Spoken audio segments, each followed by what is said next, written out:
রাধে রাধে। সন্ধ্যার সময় এই ৫টা কাজ করা উচিত নয়। প্রত্যেকেরই এই জগতের মধ্যে আসার একটা সময় আছে। এই সন্ধ্যার সময়টা মানা হয় বাবা মহাদেব এই সময় ভ্রমণ করেন।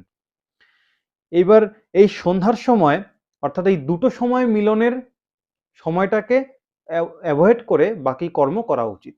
যেমন সেই সময় ঘুমোতে নেই সন্ধ্যার সময়। সেই সময় পড়াশোনা করতে নেই, তাতে সমস্ত কিছু বিস্মৃতি হয়ে যায়। সেই সময় খেতে নেই।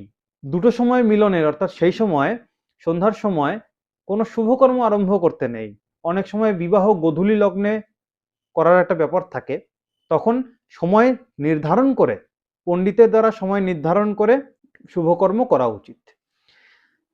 তারপরে বলছেন সন্ধ্যার সময় সহবাস করার ভাবনাও মনে আনতে নেই। তাতে কি হবে? উদাহরণস্বরূপ বলি, কশ্যপ ঋষি এবং মা দিতির গর্ভে হিরণ্যাক্ষ হিরণ্যকশিপু নামে দুই দৈত্য জন্মগ্রহণ করে।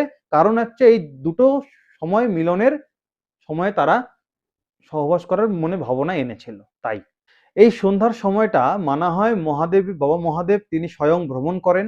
অন্যান্য দেবদেবীরও মানা হয়। তাই সন্ধ্যার সময় কি করা উচিত? আমাদের সন্ধ্যার সময় শুধু ভজনে মন দেওয়া উচিত, ভজন করা উচিত। তাতে কি হবে? তাতে বাবা মহাদেব এবং অন্যান্য দেবদেবীরা খুবই প্রসন্ন হন, তাতে আমাদেরই মঙ্গল হয়। রাধে রাধে।